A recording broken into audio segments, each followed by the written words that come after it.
ಯಾವಾಗಲಾದರೊಮ್ಮೆ ಲಕ್ಷ್ಮಣನ ಜೊತೆ ಸೈನ್ಯದ ಜೊತೆಗೂಡಿ ಆತ ಯುದ್ಧರಂಗಕ್ಕೆ ಹೊರಟರೆ ಶತ್ರುಗಳನ್ನು ಗೆಲ್ಲದೆ ಹಿಂತಿರುಗುವಂಥವನಲ್ಲ.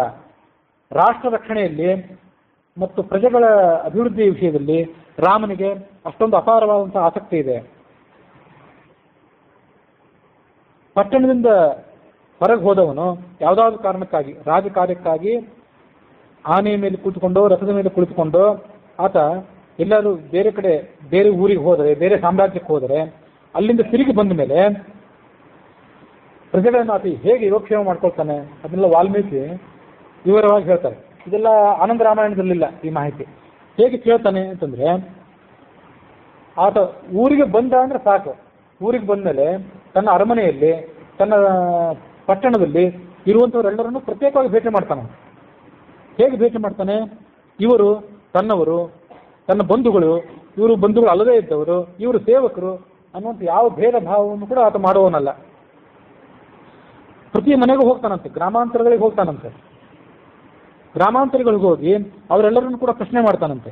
ಹೇಗೆ ಪ್ರಶ್ನೆ ಮಾಡ್ತಾನೆ ಅಂದ್ರೆ, ಅಪ್ಪನಾದವನು ಮಕ್ಕಳನ್ನು ಪ್ರಶ್ನೆ ಮಾಡ್ತಾನಲ್ಲ, ಏನಪ್ಪ ನೀನು ಹೆಂಡತಿ ಆರಾಮಿದ್ದಾಳೋ ಇಲ್ಲೋ, ಮಕ್ಕಳು ಆರಾಮಿದ್ದಾರೋ ಇಲ್ಲೋ, ಮೊಮ್ಮಕ್ಕಳು ಆರಾಮಿದ್ದಾರೋ ಇಲ್ಲೋ ಅಂತ ಪ್ರತ್ಯೇಕವಾಗಿ ಎಲ್ಲರನ್ನೂ ಪ್ರಶ್ನೆ ಮಾಡ್ತಾರಲ್ಲ, ಹಾಗೆ ಎಲ್ಲರನ್ನೂ ಪ್ರಶ್ನೆ ಮಾಡ್ತಾನೆ. ತಂದೆಯಾದವನು ಹಿರಿಯ ಮಗನನ್ನು ಕರೆದು ಕುಶಲ ಪ್ರಶ್ನೆ ಮಾಡುವಂತೆ ಪುತ್ರಾನುಕ್ರಮವಾಗಿ ಕೇಳಿ ತಿಳ್ಕೊಳ್ತಾನೆ. ಏನು ತಿಳ್ಕೊಳ್ತಾನೆ ಅಂದ್ರೆ, ಹಿರಿಯ ಮಗ ಏನು ಮಾಡ್ತಿದ್ದಾನೆ, ಎರಡನೆಯವನು ಕುಶಲಿಯಾಗಿದ್ದಾನೋ ಇಲ್ವೋ, ಕಿರಿಯನಾದವನು ವಯಸ್ಸೆಷ್ಟು, ಹಿರಿಯ ಮಗಳಿಗೆ ಮದುವೆ ಆಯ್ತೆ, ಮತ್ತೊಬ್ಬಳಿಗೆ ಮಕ್ಕಳಾದವೆ, ಎಲ್ಲನೂ ಕೇಳಿ ತಿಳ್ಕೊಳ್ತಾನೆ. ಅಲ್ಲಿ ಶ್ಲೋಕದಲ್ಲಿ ಪುತ್ರಾನುಕ್ರಮವಾಗಿ, ಪುತ್ರ ಪೌತ್ರ ಪುತ್ರಿ ಅನುಕ್ರಮವಾಗಿ ಅಂತ ಇಷ್ಟ ಇದೆ. ಅದನ್ನ ಪುತ್ರಿಯನ್ನು ಏನು ಕೇಳ್ತಾನೆ, ಪುತ್ರನನ್ನು ಏನು ಕೇಳ್ತಾನೆ ಅಂತ ಕನ್ನಡದಲ್ಲಿ ಆ ಥರ ಅದನ್ನು ವಿವರಣೆ ಮಾಡ್ತಾರೆ ಅವರು. ಕಿರಿಯ ಮಗಳು ಕುಶಲದಿಂದಿದ್ದಾಳೋ ಇಲ್ವೋ, ನೀನು ಔಪಾಸನ, ಅಗ್ನಿಹೋತ್ರ, ವೈಶ್ವದೇವ ಮೊದಲಾದಂಥ ನಿತ್ಯ ನೈಮಿತ್ತಿಕ ಕರ್ಮಗಳನ್ನ ನಿರ್ವಿಘ್ನವಾಗಿ ಮಾಡ್ತಾ ಇದ್ದೀಯೋ ಇಲ್ವೋ, ನಿನ್ನ ಪತ್ನಿ ಸುಖವಾಗಿದ್ದಾಳೋ ಇಲ್ವೋ, ನಿನ್ನ ಸೊಸೆಯಂದ್ರು ನಿಮಗೆ ತಗ್ಗಿ ನಡ್ಕೊಳ್ತಾರೋ ಇಲ್ವೋ, ಅವ್ರನ್ನ ಸರಿಯಾಗಿ ನೋಡ್ಕೊಳ್ತಾರೋ ಇಲ್ವೋ ಅಂತ ಕೇಳ್ತಾನೆ. ನಿನ್ನ ಭೃತ್ಯರು, ನಿನ್ನ ಸೇವಕರು, ಅವರ ಪರಿವಾರದವರೆಲ್ಲರೂ ಕೂಡ ದೃಢವಾದಂತಹ ಆರೋಗ್ಯವುಳ್ಳವರಾಗಿದ್ದಾರೋ ಇಲ್ವೋ, ಸ್ವಾಮಿ ಭಕ್ತಿ ಉಳ್ಳವರಾಗಿದ್ದಾರೋ ಇಲ್ವೋ, ನಿನ್ನ ಶಿಷ್ಯರು ಸರಿಯಾದಂತಹ ಗುರು ಶುಶ್ರೂಷಣೆ, ವಿದ್ಯೆ ಅದನ್ನೆಲ್ಲ ಅಭ್ಯಾಸ ಮಾಡುವುದರಲ್ಲಿ ಆಸಕ್ತರಾಗಿದ್ದಾರೋ ಇಲ್ಲೋ. ಯಾರೋ ಅಧ್ಯಾಪಕರನ್ನ, ಪಂಡಿತರನ್ನ ಹೀಗೆ ಪ್ರಶ್ನೆ ಮಾಡ್ತಿರ್ಬೋದು, ಮತ್ತಾರೋ ಕ್ಷತ್ರಿಯರಾದವರನ್ನ ಬೇರೆ ರೀತಿ ಪ್ರಶ್ನೆ ಮಾಡ್ತಿದ್ದ, ವೈಶ್ಯರಾದವರನ್ನ ನಿಮ್ಮ ವ್ಯಾಪಾರ ಇತ್ಯಾದಿಗಳು ಹೇಗೆ ನಡೆದಿದೆ ಅಂತ ಅವ್ರನ್ನ ಪ್ರಶ್ನೆ ಮಾಡ್ತಿದ್ದ. ಹೀಗೆ ನಾನಾ ರೀತಿಯಾದಂಥ ಪ್ರಶ್ನೆಗಳನ್ನು ಮಾಡಿ ಅವರೆಲ್ಲರನ್ನು ಕೂಡ ಪ್ರತ್ಯೇಕವಾಗಿ ಆತ ಮಾತಾಡಿಸ್ತಿದ್ದ. ಪ್ರಜೆಗಳೇನಿದ್ದಾರೆ ಅವರ ಸುಖ ದುಃಖಗಳಲ್ಲಿ ತಾನು ಸ್ವತಃ ಭಾಗಿಯಾಗ್ತಾನೆ. ಪ್ರಜೆಗಳ ಮನೆಗಳಲ್ಲಿ ಏನಾದರೂ ಉತ್ಸವ ನಡೆಯೋದಿದ್ರೆ ಆ ಉತ್ಸವಗಳಲ್ಲಿ ತಾನು ಕೂಡ ಭಾಗಿಯಾಗ್ತಾನೆ. ಅದನ್ನು ನೋಡಿ ಸಂತೋಷ ಪಡ್ತಾನೆ. ಅಪ್ಪನಿಗೆ ಮಗನ ಕಲ್ಯಾಣ ಕಾರ್ಯಕ್ರಮಗಳನ್ನು ನೋಡಿ ಎಷ್ಟು ಸಂತೋಷ ಆಗ್ತದಲ್ಲ, ಹಾಗೆ ರಾಮ ಈ ಎಲ್ಲ ಕಾರ್ಯಕ್ರಮಗಳಲ್ಲೂ ಭಾಗವಹಿಸಿ ತಾನು ಕೂಡ ಸಂತೋಷ ಪಡ್ತಾನೆ. ಪ್ರಜೆಗಳ ದುಃಖವೇ ತನ್ನ ದುಃಖ, ಪ್ರಜೆಗಳ ಸುಖವೇ ತನ್ನ ಸುಖ ಅಂತನ್ನೋದನ್ನ, ಈ ಪ್ರವೃತ್ತಿಯನ್ನ ಆತ ಪೂರ್ಣವಾಗಿ ಮೈಗೂಡಿಸಿಕೊಂಡಿದ್ದಾನೆ. ಮಹಾಧನುರ್ಧಾರಿಯಾಗಿದ್ದಾನೆ, ವೃದ್ಧರನ್ನು ಸೇವನೆ ಮಾಡುವಂಥವನು, ಧರ್ಮವನ್ನೇ ಆಶ್ರಯಣೆ ಮಾಡಿದವನು, ಧರ್ಮ ಬಿಟ್ಟು ಬೇರೆ ಅವನಿಗೇನು ಬೇಕಾಗೇ ಇಲ್ಲ. ತನ್ನ ಪ್ರಜೆಗಳನ್ನ ಧರ್ಮದ ಮಾರ್ಗದಲ್ಲಿ ಮುನ್ನಡೆಸುವಂಥವನು. ನ ವಿಗೃಹ್ಯ ಕಥಾಂಕುರ್ಯಾತ್, ಯಾರದೋ ಜೊತೆ ವ್ಯರ್ಥವಾದಂತಹ ವಿತಂಡವಾದ, ವಿತಂಡ ಜಲ್ಪ ಅಂತ ಇವೆರಡು ಇಲ್ಲಿ ಅದನ್ನು ಹೇಳ್ತಾರೆ. ಶಾಸ್ತ್ರದಲ್ಲಿ 3 ರೀತಿಯಾದಂತಹ ಚರ್ಚೆಗಳಿವೆ. ಜಲ್ಪ, ವಿತಂಡ ಮತ್ತೆ ವಾದ ಅಂತ 3 ರೀತಿಯಾಗಿ. ಆಚಾರ್ಯರು, ಮಧ್ವಾಚಾರ್ಯರು ಕಥಾಲಕ್ಷಣ ಅಂತ ಒಂದು ಗ್ರಂಥ ಇದೆ. ಕಥಾ ಅಂತಂದ್ರೆ ಬರೀ ಪುರಾಣ ಕಥೆಗಳು ಅಂತ ಅರ್ಥ ಅಲ್ಲ, ಕಥೆ ಅಂದ್ರೆ ಚರ್ಚೆ ಅಂತ ಅರ್ಥ. ಶಾಸ್ತ್ರದ ನಿರ್ಣಯಕ್ಕಾಗಿ ನಾವೇನು ಚರ್ಚೆ ಮಾಡ್ತೇವಲ್ಲ ಅದಕ್ಕೂ ಕಥಾ ಅಂತ ಕರೀತಾರೆ. ಆ ಕಥೆಗಳನ್ನು ಹೇಗೆ ಮಾಡಬೇಕು, ಚರ್ಚೆ ಹೇಗೆ ಮಾಡಬೇಕು, ಅದರ ನಿರ್ಧಾರ ಹೇಗೆ, ಸೋಲು ಗೆಲುವಿನ ನಿರ್ಣಯ ಹೇಗೆ ಅಂತನ್ನೋದನ್ನ ನಿರ್ಧಾರ ಮಾಡಲಿಕ್ಕೆ ಕಥಾಲಕ್ಷಣ ಅಂತ ಒಂದು ಪ್ರತ್ಯೇಕವಾದ ಗ್ರಂಥನೇ ಇದೆ. ಇಲ್ಲಿ ನ ವಿಗೃಹ್ಯ ಕಥಾಂಕುರ್ಯಾತ್ ಅಂತ ಇದೆಯಲ್ಲ, ಕಥಾ ಅಂದ್ರೆ ಆ ಚರ್ಚೆ ಅಂತ ಅರ್ಥ. ಮೊದಲನೇದ್ದು ವಾದ. ವಾದ ಅಂತಂದ್ರೆ ಇಲ್ಲಿ ಪರಸ್ಪರರನ್ನು ಗೆಲ್ಲಬೇಕು, ಸೋಲಿಸಬೇಕು ಅನ್ನುವಂಥ ಅಭಿಪ್ರಾಯ ವಾದಿಗೂ ಇರೋದಿಲ್ಲ, ಪ್ರತಿವಾದಿಗೂ ಇರೋದಿಲ್ಲ. ಹಾಗಾದ್ರೆ ಅವರು ಚರ್ಚೆಯನ್ನು ಯಾಕೆ ಪ್ರಾರಂಭ ಮಾಡಿರ್ತಾರೆ ಅಂತಂದ್ರೆ, ಪರಸ್ಪರ ಕೂತು ಸುದೀರ್ಘವಾದಂತಹ ಚರ್ಚೆಯನ್ನು ಮಾಡಿ ತತ್ವ ನಿರ್ಣಯಕ್ಕಾಗಿ ಹೋರಾಟ ಮಾಡಬೇಕು. ನೀನು ಗೆಲ್ಲಬೇಕು, ನಾನು ಸೋಲ್ಬೇಕು, ಗೆದ್ದವನಿಗೆ ಸನ್ಮಾನ, ಸೋತವನಿಗೆ ಅವಮಾನ ಅಂತ ಅನ್ನೋದಿಲ್ಲ ಅಲ್ಲಿ. ತತ್ವ ನಿರ್ಣಯ ಆಗಬೇಕು ಅನ್ನೋದಕ್ಕಾಗಿ ಮಾಡೋದ್ರಿಂದ ಅದನ್ನು ವಾದ ಅಂತ ಕರೀತಾರೆ. ವಿತಂಡವಾದ ಮಾಡಬೇಡಿ ಅಂತ ನೀವೆಲ್ಲರೂ ಬಳಕೆಯಲ್ಲಿ ಕೇಳಿರ್ತೀರಿ. ಆ ವಿತಂಡ ಅಂದ್ರೆ ಏನು? ಆ ಎದುರಿಗಿದ್ದವನಿಗೆ ಏನಾದರೂ ಮಾಡಿ ಆತನನ್ನು ಸೋಲಿಸ್ಬೇಕು. ಸೋಲಿಸಿ ಆತನನ್ನು ಬಗ್ಗು ಬಡಿದು ತನ್ನನ್ನು ತಾನು ಗೆದ್ದೆ ಅಂತ ಮಾಡ್ಕೊಳ್ಬೇಕು. ಇವೆಲ್ಲ ಸ್ಪರ್ಧೆಗಳಿದ್ದಂತೆ. ಮೊದಲನೇದು ವಾದ ಏನಿದೆ ಅದು ಸ್ಪರ್ಧೆ ಅಲ್ಲ, ತತ್ವ ನಿರ್ಣಯಕ್ಕಾಗಿ ವಿವೇಕಿಗಳಾದವ್ರು ಮಾಡೋದು. ಎರಡನೇದೇನಿದೆ, ಕುಸ್ತಿ ಸ್ಪರ್ಧೆ ಮೊದಲಾದ ಸ್ಪರ್ಧೆಗಳು ನಡೀತಾವಲ್ಲ, ಆ ಥರದ ಸ್ಪರ್ಧೆ ಅಂದರೆ ಈ ವಿತಂಡ, ಜಲ್ಪ ಇವೆಲ್ಲ. ಅಂದರೆ ಅದಕ್ಕೆ ಕೆಲವು ಬೇರೆ ಹಿನ್ನೆಲೆಗಳು ಇರ್ತಿತ್ತು ಆ ಹಿಂದಿನ ಕಾಲದಲ್ಲಿ. ಈಗಿನ ಕಾಲದಲ್ಲಿ ಅಷ್ಟು ಪ್ರಮಾಣದಲ್ಲಿ ಜಲ್ಪ, ವಿತಂಡ, ವಾದ ಇವೆಲ್ಲ ನಡೆಯೋದು ಕಡಿಮೆ. ಹೇಗೆ ನಡೀತಿತ್ತಂದರೆ, ಈ ವೈದಿಕ ಮಾರ್ಗ ಏನಿದೆಯಲ್ಲ, ವೇದ ಮಾರ್ಗಾನುಸಾರಿ ಆದವರು, ಪುರಾಣದ ಮಾರ್ಗಾನುಸಾರಿ ಆದವರು, ಇವರ ಮೇಲೆ ಕೆಲವೊಮ್ಮೆ ಅವೈದಿಕರಾದವರು ಆಕ್ರಮಣ ಮಾಡ್ತಿದ್ರು. ಆಕ್ರಮಣ ಹೇಗೆ ಮಾಡ್ತಿದ್ರು? ಶಸ್ತ್ರಾಸ್ತ್ರ ಪೂರ್ವಕವಾಗಿ ಅಷ್ಟೇ ಮಾಡ್ತಿದ್ರು ಅಂತಲ್ಲ, ಅವರಲ್ಲಿ ತಜ್ಞರಾದವರು, ಶಾಸ್ತ್ರಾಭ್ಯಾಸ ಮಾಡಿದವರು ಈ ವೇದ ಮಾರ್ಗಾನುಯಾಯಿಗಳಾದವರನ್ನು ಮಣಿಸಬೇಕು. ಆ ಮೂಲಕವಾಗಿ ಇವರನ್ನ ತಮ್ಮ ಸಂಸ್ಕೃತಿ, ತಮ್ಮ ಧರ್ಮದಲ್ಲಿ ಅಭಿಮಾನ ಶೂನ್ಯರನ್ನಾಗಿ ಮಾಡಬೇಕು ಅಂತ ಪ್ರಯತ್ನ ಪಡ್ತಿದ್ರು.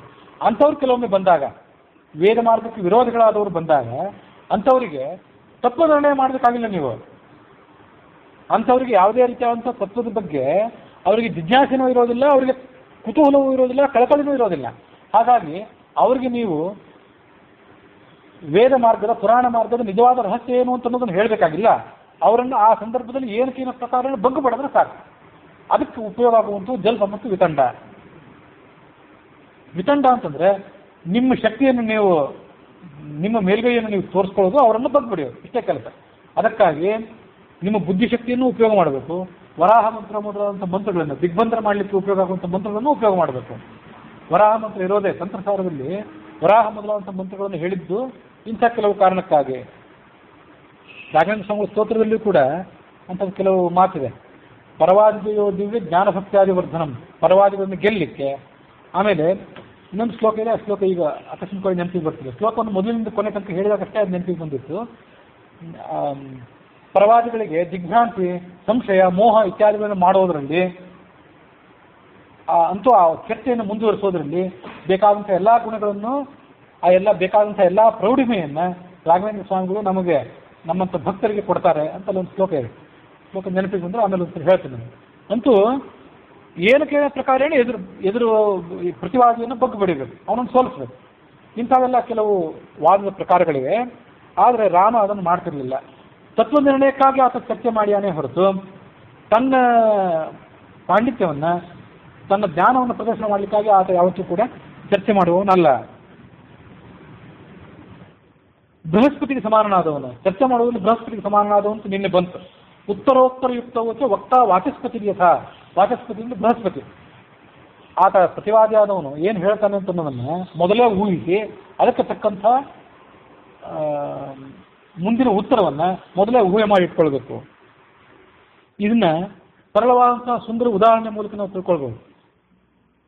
ಚರ್ಚೆ, ವಾದ ಹೇಗೆ ನಡೀತದೆ, ತರ್ಕಶಾಸ್ತ್ರದಲ್ಲಿ, ವೇದಾಂತ ಶಾಸ್ತ್ರದಲ್ಲಿ ಹೇಗೆ ಚರ್ಚೆ ಮಾಡ್ತಾರೆ ಅಂತ ಅನ್ನೋದು ನಾನು ಹೇಳಿದರೆ ನಿಮಗೊಂದು ಮನವರಿಕೆ ಆಗಲಿಕ್ಕಿಲ್ಲ. ಚದುರಂಗದ ಆಟ ನಿಮ್ಗೆಲ್ಲರಿಗೂ ಗೊತ್ತು. ಚದುರಂಗದ ಆಟದಲ್ಲಿ ಮೊದಲನೇ ಕಾಯಿಯನ್ನು ಈ ವ್ಯಕ್ತಿ ನಡೆಸಿದ ಮೇಲೆ ಮುಂದಿನ ವ್ಯಕ್ತಿ ಅದಕ್ಕೆ ಪ್ರತಿಯಾಗಿ ಏನು ನಡೆಸಬಹುದು, ಅದಕ್ಕೆ ಪ್ರತಿಯಾಗಿ ನಾನೇನು ನಡೆಸಬಹುದು, ಅದು ಎಷ್ಟು ರೀತಿಯಾಗಿ ನಡೆಸಬಹುದು. ನಾನು ಎಷ್ಟೆಷ್ಟು ರೀತಿಯಾಗಿ ನಡೆಸಿದ್ದಕ್ಕೆ 50 ಬಗೆಯಾಗಿ ನಾನು ನಡೆಸಿದರೆ ಆ 50 ಬಗೆಯಲ್ಲಿ ಒಂದೊಂದು ನಡೆಗೂ ಪ್ರತಿಯಾಗಿ ಅವನು ಮತ್ತೆ ಯಾವ ನಡೆಗಳನ್ನು ನಡೆಸಬಹುದು ಅಂತೆಲ್ಲ ಊಹೆ ಮಾಡಬೇಕು. ಅದನ್ನು ಮಾಡಬೇಕು ಈತ ಸ್ವತಂತ್ರ.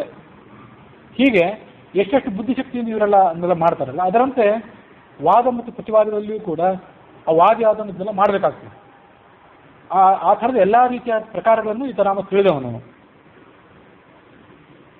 ಇದಷ್ಟೇ ಅಲ್ಲ, ರಾಜನಾದವನಿಗೆ ಇರಬೇಕಾದಂಥ ಮತ್ತೊಂದು ಗುಣ ಅಂತಂದರೆ ಅವನ ಅಂತರಂಗ ಬಹಿರಂಗದ ಸೌಂದರ್ಯ. ಆ ಥರ ಇದ್ದರೆ ಆತ ಪ್ರಜೆಗಳ ಮೇಲೆ ತನ್ನ ಒಂದು ಪ್ರಭಾವವನ್ನು ಬೀರಬಲ್ಲ. ಆಧುನಿಕ ಕಾಲದಲ್ಲಿ ಅದಕ್ಕೆ ಚರಿಷ್ಮಾ ಅಂತಾರೆ, ಚರಿಷ್ಮ್ಯಾಟಿಕ್ ಪರ್ಸನಾಲಿಟಿ ಅಂತಾರೆ. ಅಂಥ ಅದ್ಭುತವಾದ ಚರಿಷ್ಮಾ ಯಾರಿಗಾದ್ರೂ ಇದ್ದರೆ ಅದು ರಾಮನಿಗೆ ಅಷ್ಟೇ ಇರ್ತದೆ. ಸುಂದರವಾದಂಥ ಹುಬ್ಬಿದ್ದವನು, ಕಮಲದಂತೆ ವಿಶಾಲವಾದಂಥ ಕಣ್ಣಿದ್ದವನು. ಹೆಚ್ಚಾಗಿ ಹೇಳಬೇಕು, ಇದೆಲ್ಲ ಸುಮ್ಮನೆ ಉಳಿದೆಲ್ಲ ವ್ಯರ್ಥ ಅಂತ. ಆ ಗುಣ ಹಾಗಿತ್ತು ಹೀಗಿತ್ತು ಅಂತ ಹೇಳೋದೆಲ್ಲ ವ್ಯರ್ಥ. ಆ ಪ್ರಜೆಗಳಿಗೆ ಅದು ಗೊತ್ತಾಯ್ತು. ಹೇಳೋದೆಲ್ಲ ಹೇಳಿ ಅವರು ದಣಿದ್ರು. ಸಾಕ್ಷಾತ್ ವಿಷ್ಣುವಿಗೆ ಸಮಾನನಾಗಿದ್ದಾನೆ, ಲೋಕಾಭಿರಾಮಿನಾಗಿದ್ದಾನೆ. ಪ್ರಜೆಗಳನ್ನು ಹೇಗೆ ಪಾಲನೆ ಮಾಡಬೇಕು ಅಂತನ್ನೋ ರಹಸ್ಯವನ್ನು ಆತ ಸರಿಯಾಗಿ ತಿಳಿದವನು. ಏಕಾಂಗಿಯಾಗಿ 3 ಲೋಕಗಳನ್ನು ಕೂಡ ಆತ ಪಾಲನೆ ಮಾಡ್ಯಾನೆ. ಯಾವ ಅಯೋಧ್ಯೆ, ಯಾವ ಸಾಕೇತ, ಇದನ್ನು ಪಾಲನೆ ಮಾಡ್ಲಿಕ್ಕೆ ಅವನಿಗೆ ಎಷ್ಟು ಶಕ್ತಿ ಬೇಕು? ರಾಮ ಕುಪಿತನಾದರೆ ಆ ಕೋಪ ಎಂದೂ ಕೂಡ ವ್ಯರ್ಥ ಆಗುವಂಥದ್ದಲ್ಲ, ಹುಸಿ ಹೋಗುವಂಥದ್ದಲ್ಲ. ಆತ ಯಾವತ್ತೂ ಕೂಡ ಸಂತೋಷ ಪಟ್ಟರೆ ಸಂತೋಷವೂ ಕೂಡ ವ್ಯರ್ಥ ಆಗುವಂಥದ್ದಲ್ಲ.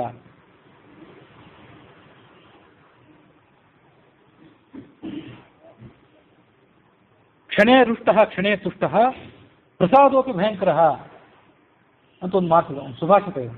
ಆಡಳಿತಗಾರರಾದವರು, ಅಧಿಕಾರಸ್ಥರಾದವರು ಕ್ಷಣೇ ರುಷ್ಟ, ಒಂದು ಕ್ಷಣಕ್ಕೆ ಅವರಿಗೆ ರೋಷ, ಮತ್ತೊಂದು ಕ್ಷಣದಲ್ಲಿ ಸಂತೋಷ. ಹಾಗಾಗಿ ಅವ್ರು ಯಾವತ್ತಾದರೂ ನಿಮ್ಗೇನಾದರೂ ಸಂತುಷ್ಟರಾಗಿ ನಿಮ್ಮ ಜೊತೆ ಮಾತಾಡ್ತಾರೆ ಅಂತ ನೀವು ಕಂಡರೂ ಕೂಡ ಆ ಸಂತುಷ್ಟಿಯನ್ನು, ಅವರ ಪ್ರಸನ್ನ ಮನಸ್ಪತಿಯನ್ನು ನೀವು ನಂಬುವಂತಿಲ್ಲ. ಇದು ಅವ್ರ ಸ್ವಭಾವ, ಆಡಳಿತಗಾರ ಸ್ವಭಾವ. ಯಾಕಂದರೆ ಅವರು ಕುಪಿತರಾದರೂ ಅದಕ್ಕೆ ಅರ್ಥವಿಲ್ಲ, ಅವ್ರು ಸಂತುಷ್ಟರಾದರೂ ಅದಕ್ಕೆ ಅರ್ಥ ಇಲ್ಲ. ಆದರೆ ರಾಮನ ಗುಣ ಹಾಗಲ್ಲ. ಅಪರಾಧಿಯಾಗಿದ್ದರೂ ಕೂಡ ಶರಣಾಗತನಾದರೆ ಅವನಿಗೆ ಆ ಅಪರಾಧದ ಬಗ್ಗೆ ಪಶ್ಚಾತ್ತಾಪವಿದ್ದರೆ ಅವನನ್ನು ಅನುಗ್ರಹ ಮಾಡಿ ಅಲ್ಲಿಂದ ಬಿಟ್ಟು ಬಿಡ್ತಾನೆ. ಅತಿ ದೊಡ್ಡ ಅಪರಾಧವನ್ನು ಮಾಡಿ ಅವನಿಗೆ ಶಿಕ್ಷೆಗೆ ಕೊಡಬೇಕು ಅನ್ನುವಂಥ ಪರಿಸ್ಥಿತಿ ಬಂದಿದ್ದರೂ ಕೂಡ ಆತನನ್ನು ಬೇಕಾಬಿಟ್ಟಿಯಾಗಿ ಶಿಕ್ಷೆಗೆ ಒಳಪಡಿಸೋದಿಲ್ಲ, ನಿಯಮಬದ್ಧವಾಗಿ ಆತನನ್ನು ವಿಚಾರಣೆಗೆ ಒಳಪಡಿಸ್ತಾನೆ. ಅಪರಾಧ ಸ್ಥಿರ ಆದ ಬಳಿಕವೇ ಆತನಿಗೆ ದಂಡನೆಗೆ ಆಜ್ಞಾಪನೆ ಮಾಡ್ತಾನೆ.